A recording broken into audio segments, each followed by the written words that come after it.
तो दोस्तों, दुनिया के नक्शे पर एक छोटा सा समुद्री रास्ता है, स्ट्रेट ऑफ हॉर्मोज। लेकिन आज यही रास्ता पूरी दुनिया के लिए चिंता का कारण बन गया है, क्योंकि यहां से गुजरने वाला तेल और गैस का व्यापार अचानक रुकने की कगार पर पहुंच गया है।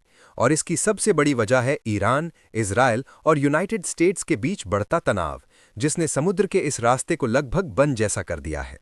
अब इसका असर सिर्फ बड़े देशों तक सीमित नहीं रहा, बल्कि इसका सीधा असर भारत जैसे देश पर भी पड़ने लगा है, क्योंकि भारत अपनी जरूरत का करीब 60% एलपीजी और बड़ी मात्रा में कच्चा तेल इसी रास्ते से मंगवाता है। और ऐसे में जब ये रास्ता बाधित होता है, तो देश की ऊर्जा सुरक्षा पर सीधा खतरा खड़ा हो जाता है। यही वजह है कि अचानक दिल्ली में हलचल तेज हो गई है और सरकार हर स्तर पर सक्रिय हो चुकी है।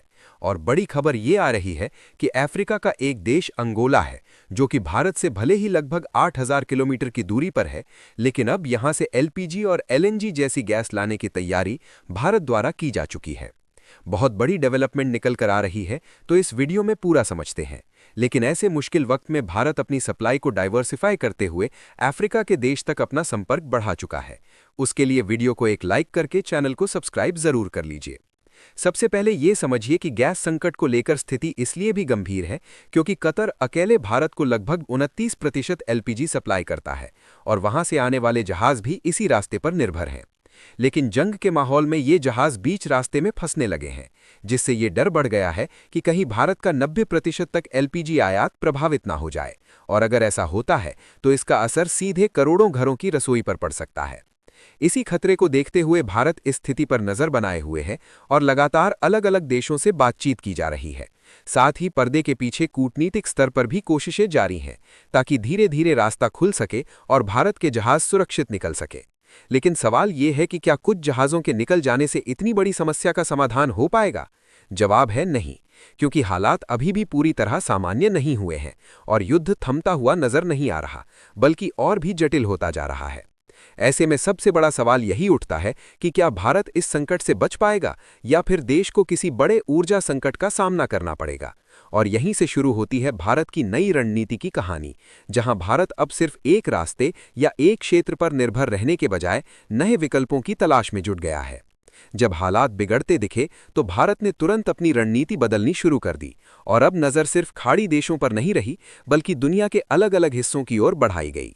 अर्जेंटीना से लेकर यूनाइटेड स्टेट्स और नॉर्वे से लेकर रशिया तक भारत ने गैस के नए स्रोत तलाशने शुरू कर दिए, ताकि किसी भी कीमत पर सप्लाई चेन टूटने न पाए। लेकिन यहाँ एक बड़ी समस्या सामने आई, और वो थी दूरी और समय की, क्योंकि अमेरिका जैसे देशों से गैस आने में कई हफ्ते लग जाते हैं, और जब देश के अंदर मांग तेजी से बढ़ रही हो, तब इतनी दूर से आने वाली सप्लाई जरूरत के मुकाबले बहुत कम साबित होती है। यही वजह है कि एक्सपर्ट इसे ऊंट के मुंह में जीरे जैसा बता रहे हैं, यानी समाधान तो है, लेकिन पूरी तरह पर्याप्त नहीं है। अब आपको ये भी समझना होगा कि भारत दुनिया का दूसरा सबसे बड़ा एलपीजी आयातक और चौथा सबसे बड़ा एलएनजी आयातक है, यानी यहाँ रोजाना लाखों टन गैस की जरूरत होती है। और अगर सप्लाई कुछ दिनों के लिए भी रुक जाए तो इसका असर तुरंत बाजार और आम लोगों की जिंदगी पर दिखने लगता है। इसी कारण सरकार और कंपनियां दोनों एक साथ तेजी से काम कर रही हैं। भारत की बड़ी ऊर्जा कंपनियां जैसे Indian oil corporation, Bharat petroleum, Hindustan petroleum और जेल अब ग्लोबल मार्केट में ऐसे नए पार्टनर की तलाश में हैं जो इस मुश्किल समय में भारत का साथ दे सकें। और यहीं पर कहानी में एक नया मोड़ आता है। दरअसल इस पूरे संकट के बीच एक ऐसा देश सामने आया है जिसका नाम पहले भारत की रसोई से ज्यादा नहीं जुड़ा था, लेकिन अब वही देश भारत के लिए सबसे बड़ा सहारा बन सकता है। और ये देश है अंगोला, जो अफ्रीका का एक बड़ा ऊर्जा उत्पादक देश है और नाइजीरिया के बाद तेल निर्यात में दूसरे स्थान पर आता है। अब भारत और अंगोला के बीच हाई लेवल बातचीत चल रही है, खास तौर पर अंगोला की सरकारी कंपनी सोनाल के साथ। और अगर ये डील सफल होती है तो पहली बार कोई मध्य अफ्रीकी देश भारत को बड़े स्तर पर कुकिंग गैस सप्लाई करेगा, जो भारत की ऊर्जा रणनीति में एक बड़ा बदलाव साबित हो सकता है। अब सवाल यह है कि आखिर अंगोला ही क्यों? तो इसका जवाब भूगोल और समय दोनों में छिपा हुआ है। एक्सपर्ट मानते हैं कि उत्तरी अमेरिका के मुकाबले अंगोला से भारत तक गैस पहुंचने में करीब 10 से 15 दिन कम लगते हैं, और यही 10-15 दिन इस संकट के समय भारत के लिए किसी वरदान से कम नहीं है, क्योंकि जितनी जल्दी सप्लाई पहुंचेगी उतनी ही तेजी से हालात सामान्य होंगे। अगर आपको अंगोला और भारत की लोकेशन समझनी है तो इस मैप को ध्यान से देखिए, जिसमें आप उस रूट को भी आसानी से देख सकते हैं जिस रूट के जरिए अंगोला से जहाज निकलेंगे और समुद्री रास्ते से होते हुए भारत पहुंचेंगे। और इस रास्ते की लंबाई देखा जाए तो भारत से अंगोला तक करीब 8,000 किलोमीटर तक है। यानी जो जहाज अंगोला से निकलेगा उसे भारत में पहुंचने तक करीब 12 से 18 दिन तक लग सकते हैं। फिलहाल आपको जानकारी के लिए बता दें कि अंगोला को हल्के में नहीं लिया जा सकता, क्योंकि अंगोला के पास करीब 4.6 trillion cubic feet natural gas का भंडार मौजूद है और यही वजह है कि ये देश लंबे समय तक स्थिर सप्लाई देने की क्षमता रखता है। इतना ही नहीं, फाइनेंशियल ईयर 25 में अंगोला पहले ही भारत को लगभग $924 मिलियन का एलएनजी निर्यात कर चुका है। यानी दोनों देशों के बीच ऊर्जा संबंध पहले से मौजूद है, जिन्हें अब और मजबूत किया जा रहा है। दरअसल भारत और अंगोला का रिश्ता कोई नया नहीं है।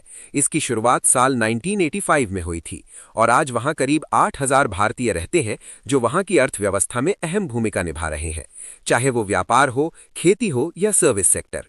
यही कारण है कि आज भारत अंगोला का तीसरा सबसे बड़ा व्यापारिक साझेदार बन चुका है और दोनों देशों के बीच करीब $4.2 अरब का व्यापार होता है।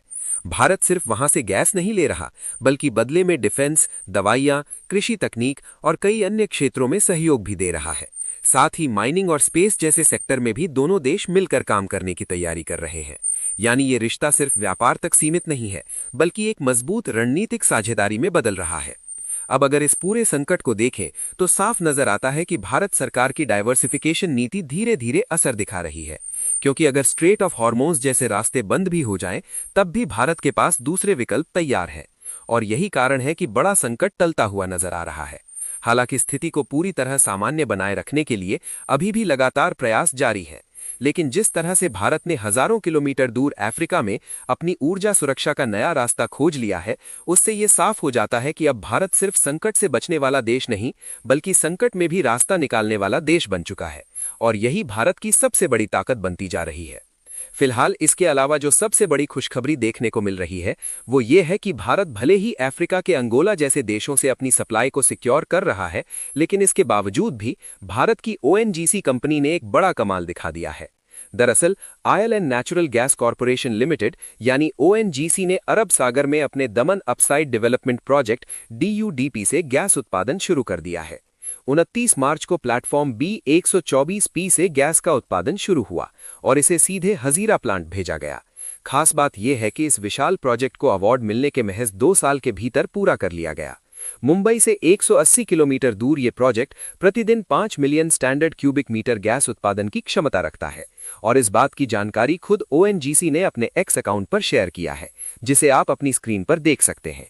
फिलहाल ओएनजीसी की सफलता के लिए सबसे पहले तो आप लोग कमेंट बॉक्स में बधाई दीजिए, ताकि लंबे समय तक ओएनजीसी गैस निकाल पाए, और अपनी राय बताइए कि क्या अफ्रीकी देश अंगोला से गैस खरीदना भारत के लिए सही फैसला है या नहीं। और इस वीडियो को लाइक करके अपने मित्रों तक शेयर जरूर करें, ताकि उन्हें भी जानकारी मिल सके। इसी तरह और भी नॉलेजेबल वीडियो देखने के लिए चैनल को सब्सक्राइब करके बेल आइकन को ऑल पर जरूर सेलेक्ट करें। जय श्री राम।